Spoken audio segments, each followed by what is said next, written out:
Saya itu bos. Bos apa? Bos ipet. Jangan mati kita.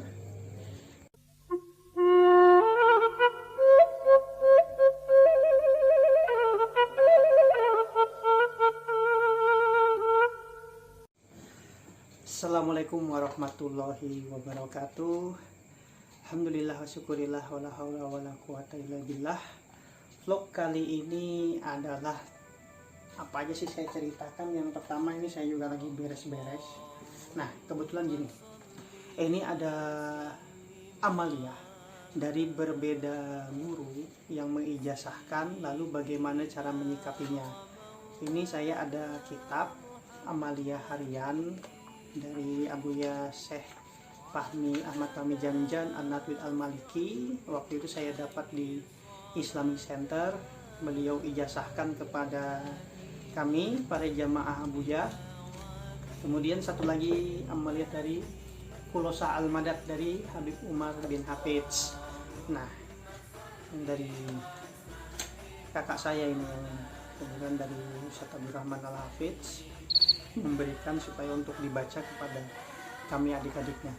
Nah, lalu bagaimana menyikapinya dari beberapa guru, bahkan lagi dari amalia dari tarekat yang saya dapatkan, karena kebetulan saya yang pertama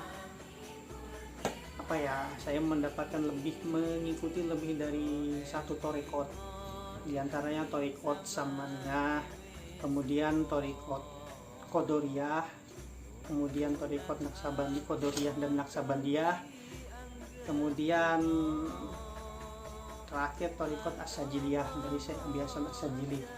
Nah, masing-masing tarekat ini kan amaliyahnya banyak ya, jadi bingung tuh bagaimana tuh. Belum lagi dari orang tua sendiri ya, ajaran-ajaran orang tua.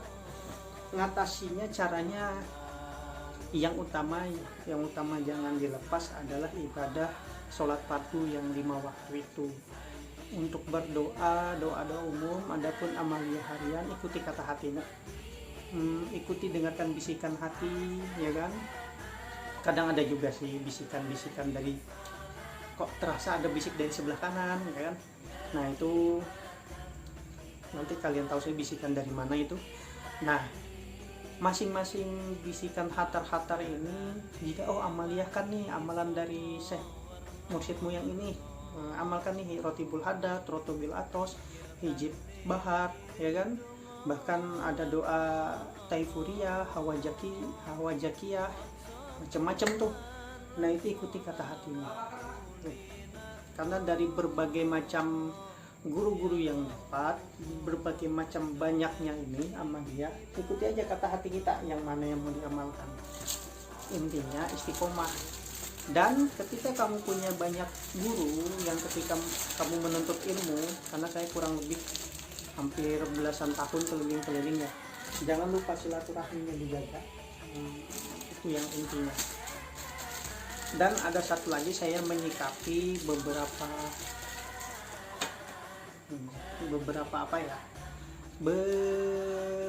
kelompok menyatakan bahwa warisan-warisan keluarga itu syirik, musyrik dan lain-lainnya. Contohnya apa?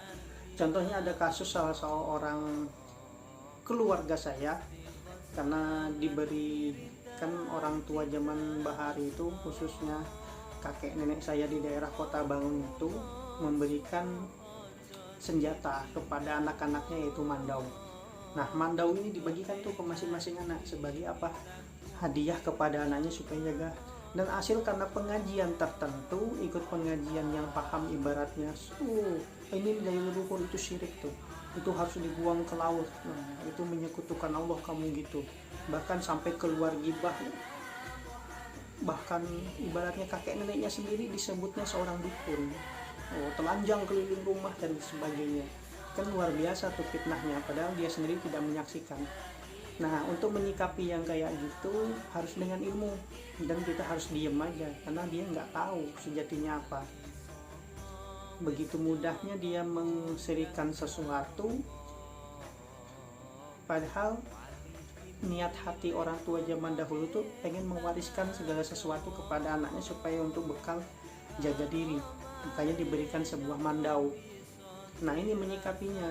Jadi jika saudaraku ini mendengar vlog saya kali ini, mohon segeralah beristighfar, karena kakekmu bukanlah seorang dukun, karena pemahamanmu lah yang mengkafirkan segala sesuatu benda itu. Dan benda itu tidak ada membawa dampak mudorotnya. Atas jin kah, ada ininya kah, ada itunya kah. Boleh jadi ada wafat dan rajahnya di situ, ya kan? Beda dengan para dukun di bisi kodam apa. Tapi ini benda untuk harian bertukang, untuk mandau itu untuk lebasi rumah. Kalau ada maling kita sikat sekalian, kalau malingnya itu coba ngancam nyawa kita ya itu. Dan ada satu lagi, ini dia, menyikapi benda-benda pusaka seperti ini. Ini kebetulan keris pusaka dari zaman Kutai, kurang lebih 3 abad ini. Nah, cara bukanya begini ya. Nah, ini saya tutup karena ini kemarin ada racunnya ini, jadi kita tutup. Racunnya racun arsen. Jadi begini caranya. Nah, ini keris tilam epis. Ini cara merawatnya gimana nih? Nah, ini sebagai pertanda. Jadi bukan masalah ada kodamnya, ada jinnya, dan macam-macamnya. Ini cuma sebagai pertanda bahwa kita ini mewariskan budaya leluhur. Karena Indonesia ini terkenal sama budayanya, dan keris ini salah satu masuk kebudayaan Indonesia yang terdaftar di PBB. Bagaimana kita merawat ini? Jadi berbeda antara kita merawat semacam mandau, alat untuk bertukang, merawat pisau, ya kan, golok, ya kan. Itu nggak berbeda dengan besi-besi seperti ini, karena ini ada meteornya, ada besinya yang dilapis-lapis, dibuat sama sedemikian rupa sama empu terdahulu, syarat akan filosofi dan makna. Seperti keris Galisius ini pertanda tauhid, supaya kita tetap bertauhid. Itu kalau menurut ulama-ulama. Makanya para waliullah, Pangeran Diponegoro sampai almarhum Mbah Maimun pun sampai dipoto dengan pusaka ya. Tapi kalau orang-orang juga masih mensirikan, mengkafirkan, membidatkan, sudah monggo, terserah mereka. Cuman karena ini kita mewarisi budaya leluhur, menjaga dan melestarikan, yang usianya lebih tua daripada usia kita harus bersyukur karena kita dikasih. Nanti tutorialnya cara merawat pusaka ini akan saya tutorial untuk mencucinya bagaimana ya. Kita sharing ilmu pengetahuan aja. Ini nih keris-keris bahar ini enggak saya rubah nih, biar aja bodinya kayak gini, biar unik. Ini juga nih. Ini dari zaman kerajaan Fatahillah. Ini sengkelet, yang serabut-serabut itu belarak sineret kalau orang bilang. Dia luk 13. Orang bilang keris pamornya Kiai Sengkelet. Nah, ini juga sepuh ini. Saya punya juga Kiai Sengkelet yang harganya 200 ribuan. Sebagai pajangan, beda dengan warisannya.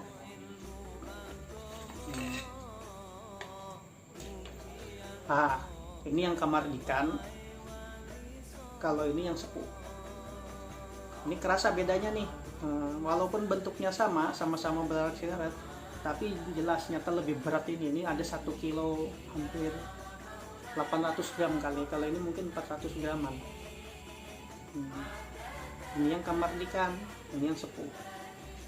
Sama-sama pamornya sengkelet. Nah, bagaimana mencucinya? Nah, penyucian ini sama beda yang antara Kamardikan dengan yang sepuh begini. Caranya siapkan aja buah kelapa, nanti aja kita vlog aja ya. Cari air kelapa degan yang warna hijau.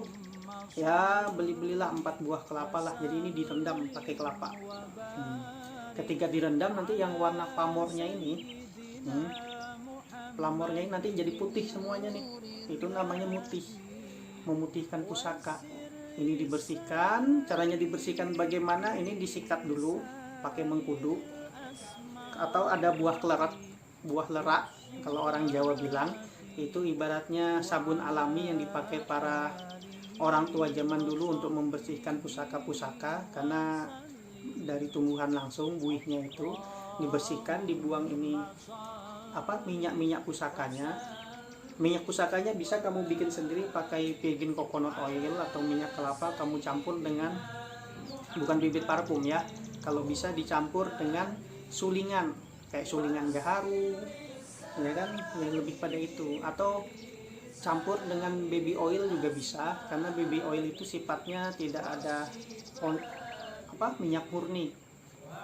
Kalau saya bikin kemarin ini saya campur macam-macam nih, jadi minyaknya untuk merawat pusakanya. Kadang-kadang kalau kira-kira ada karatnya, kita olesin biar karatnya hilang. Akhirnya nanti setelah dibersihkan dulu, baru kita rendam ke air kelapa, dicampur dengan perasan air jeruk nipis ya, jangan jeruk yang lain, jangan jeruk juga, jeruk lemon, lebih bagusnya jeruk nipis. Nah, direndam, nanti ini putih, setelah putih dijemurkan sedikit ya kan, biar agak kering, baru kita naikkan ini pamornya lagi. Menaikkan pamor ini menggunakan air warangan. Cara membuat air warangan itu dari air warangan, cara membuatnya adalah pakai air jeruk nipis, menggunakan air jeruk nipis, kemudian dicampur, kamu bibit warangan Cina, cari di Tokopedia, Bukalapak, Shopee, ketik di situ warangan, itu ditumbuk-tumbuk ya kan. Setelah itu dicampur dengan air jeruk nipis, lalu dibiarkan tuh itu berbulan-bulan supaya jadi. Nah, ini sebentar ya. Ini gara-gara ada saudara saya datang, si Fitriansa Al Atos ini datang, bongkarnya semua barang-barang, jadi sekalian aja ngeplok ya. Nah ini jadi ini warangannya, ini air warangan. Warangan ini namanya warangan babon. Warangan babon ini adalah warangan yang pernah dipakai untuk mencuci pusaka sebelumnya, karena di sini sudah zat kimianya bereaksi. Sementara ini belum di warangan yang dari air jeruk nipis campur batu warangan. Nah ini nggak berubah-ubah nih, sudah setahun begini nih. Kenapa? Karena ini belum direaksikan. Nanti ini dicampur sama warangan babon, nanti keris yang sudah mutih tadi kita masukkan di air, nanti baru kelihatan tuh pamor-pamornya. Oh ini ada campurannya dari arsenik Jerman, arsenik Cina, sudah ada campurannya ini, karena ini babon, biar ini supaya jadi hitam juga. Nantilah kita ini prakteknya, nih baru teori. Intinya setelah ini dibersihkan, kita bersihkan lagi tuh pakai, kita rendam, kita air, kita cuci pakai perasan jeruk nipis ya kan, cuci lagi pakai buah lerak karena pamornya udah kelihatan, baru kita pakai sikat gigi untuk mengolesi pusaka itu, mewangikan lagi. Gitu cara merawat pusaka. Dan filosofi dan hikmahnya dari merawat pusaka ini, kan merawat pusaka ini beda sama merawat pedang-pedang biasa ya. Maksud dan filosofinya adalah bahwa jahir batin kita ini juga harus senantiasa kita bersihkan. Ada tahapannya, tahapan mutih ya kan. Tahapan mutih adalah memutihkan segala sesuatu. Kalau kita manusianya, kita membersihkan jahir dan batin kita dari segala sesuatu, baik dosa-dosa yang ada di jahir maupun dosa yang ada di batin, itu kita bersihkan. Setelah kita bersih-bersih, baru kita ini rendam lagi ke warangan, baru kelihatan pamornya. Artinya apa? Kembali lagi kita kepada insan kamil. Insan kamil apa? Insan kamil adalah orang-orang yang memerankan fungsi khalifatullah di muka bumi. Karena ayatnya jelas, Allah berkehendak menjadikan manusia ini sebagai wakilnya di muka bumi. Lagi satu. Ini dia, ini kujang dari almarhum om saya. Kebetulan beliau adalah, sebenarnya beliau penerus Kanoman Cirebon. Sebelum meninggal diberikan ke saya. Ini kujang, ini pusaka khas Sunda, ya kan? Oh nggak tahu ini saya apa kujang ini kujang hiasan atau kujang apa kujang sepuh, kujang kemerdekaan, saya nggak tahu. Yang pasti ketika diberi ya kita bersyukur nih dikasih kayak gini. Jadi kita sebagai orang Indonesia punya nih warisan budaya Indonesia yang asli. Begitu ceritanya. Ya bagi saudara-saudaraku yang ibaratnya menyatakan apa ya, ada iblis di dalam budaya, ada setan di dalam budaya, ya kan? Ibaratnya karena pusaka gini dibilangnya kita ini penyembah berhala, penyembah iblis, gara-gara begini oleh kaum Wahabi. Cuek bebek aja lah, yang penting kita jalani hidup masing-masing, kita juga ganggu mereka ya. Jadi kita juga masih sholat 5 waktu, kita puasa, zakat, haji, ya kan?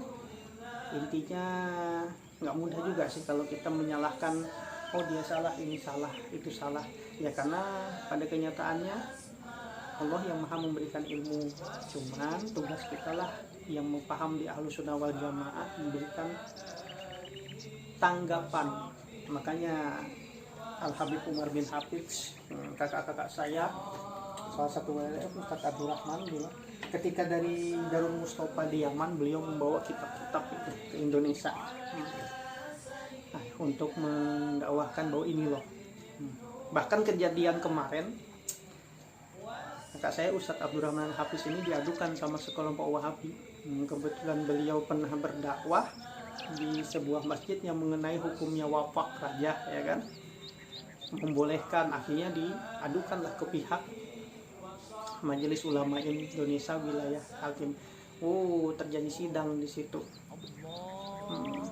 Ketika dibacakan, ini loh kitabnya, ini loh rujukannya, ini loh sanad ilmunya tentang ilmu wafak rajah di situ. Ya karena yang mengadukan ini dari gurunya tidak dipahamkan kayak gitu, ya sudah. Bagaimanapun kita menjelaskan, ya sudah. Yang jelas kita punya sanggahan di sini, kita punya dalil. Ya, intinya jangan sampai mudah mengkafirkan sesuatu, jangan sampai mudah mensyirikkan sesuatu, karena musuh terbesar kita bukan setan yang ada di luar, tapi jin, setan, iblis, laknatullah, yang setan mengalir bersama darah kita ini, yang masuk ke dalam nafsu amarah. Makanya kadang-kadang zikir la ilaha illallah, ya kan, latifatul di dalam ini dibersihkan. Supaya apa? Supaya bisa wusul. Kita berdoa itu sampai kepada Allah Subhanahu wa taala. Mungkin vlog malam ini segini aja dulu ya. Wabillahi taufiq wal hidayah wa ridho wal inayah. Wassalamualaikum warahmatullahi wabarakatuh. Ini cara buka mandau. Kayak mana sih cara buka mandau? Jangan kayak gini, tapi posisi mandau Kalimantan, pegangan yang begini. Kalau begini salah, ketahuan lain orang Kalimantan.